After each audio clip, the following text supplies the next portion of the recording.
Hello everyone, good morning and welcome back to Sports. Today we bring you this video segment every single morning to help you catch up with things that you might have missed out on whilst you were catching up on some all-important sleep. Because let's face it, whilst you and I need sleep, the world of sport doesn't really need sleep. There's always something or the other going on.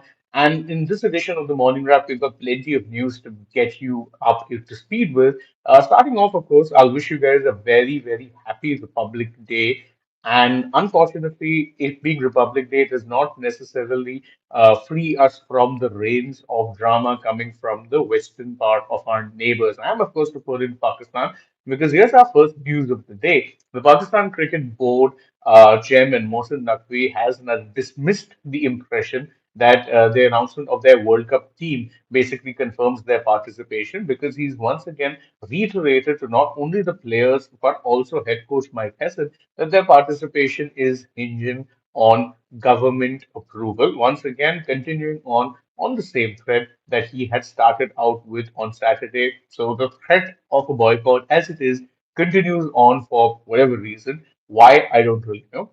But speaking of course, all the drama that had engulfed the T20 World Cup, one of the casualties of that was Nazmul Islam, who you remember was the finance committee head of the Bangladesh Cricket Board and who ended up getting removed from his post because the Bangladesh players basically went on strike and said either remove him or games don't go ahead. Well, here's the funny thing: he has now been reinstated to the very same role that he got fired from. So it just proves that basically all of that was for naught. It seemed like it was something done mainly to placate the players. And when the placation was done, when the BPL matches, the Bangladesh Premier League matches started off, they simply just went back to the person who had been doing the job anyway. What that says about the state of Bangladesh cricket at that point in time, I'm not really going to comment too much on it. However, one thing which we had been commenting on a lot was the selection of Babar Azam in Pakistan's squad, despite the fact that Mohammad Rizwan, his former opening partner, you can say it now, had been dropped. And now Mike Hessen has in fact revealed why it is that Babar has been picked. And he's revealed very interestingly that Babar will not most likely be playing as an opener. He said that the reason you picked Babar is because we know he's someone who can rotate the strike well, who can control chases and get the strike to others during the middle overs. So basically what he's saying is that Babar is going to be playing a middle order role, maybe one drop or two drop, whereas the openers will be aggressive attacking players because he did say that we want quick starts from our openers and therefore implied that Babar is not quite the person to be giving them said quick starts. Now, switching focus, because again, there's been a lot of Pakistan centric stuff.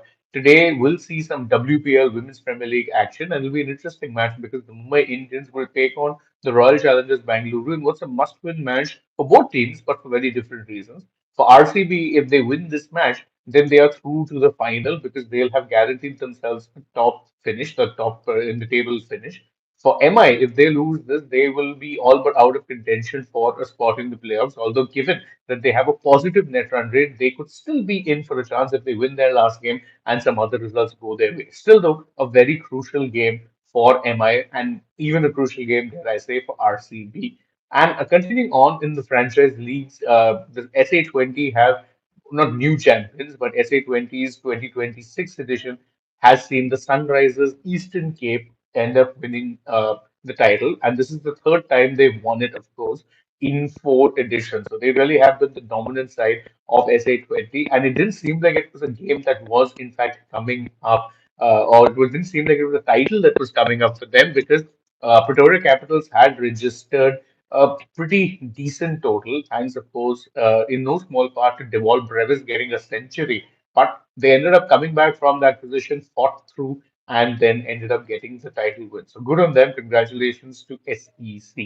Switching focus now from the world of cricket to the world of football. And Manchester United beat Arsenal 3-2 last night in the late game, and it's basically dented their Premier League lead. Why? Because Arsenal now only have a 4 point lead over Manchester City, who had won their own game to start the weekend. It's a huge blow, really, for Arsenal for two reasons. One is because they still have to visit Manchester City at the Etihad Stadium, and the second is that this is where it's the first time they've lost a match at home for over a year. So pretty big blow. Congratulations though to Manchester United.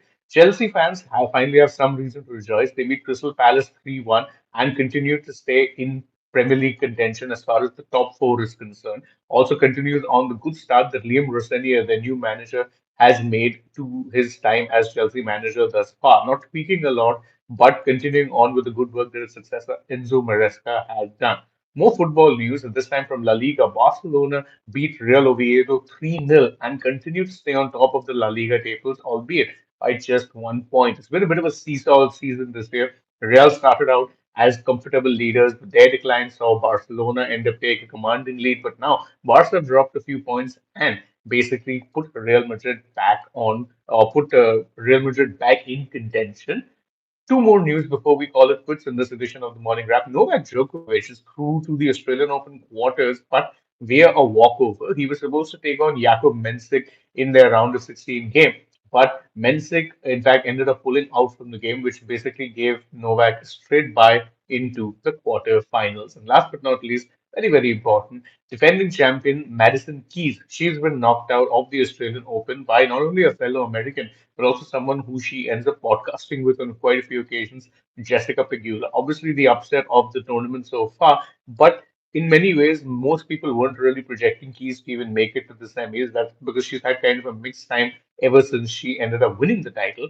And most people were not expecting her to actually defend the title, and that's exactly what has happened. But that's it from us on this edition of the Morning Wrap. Thank you guys so much for joining us. As always, if you enjoy our work, don't forget to like this video, share it with your friends, subscribe to the channel, tap that bell icon, follow us on social media. We're on Instagram, X, and Facebook, and stay tuned for more such updates through the day from the world of sport. Once again, very happy Republic Day to all our viewers joining us from India.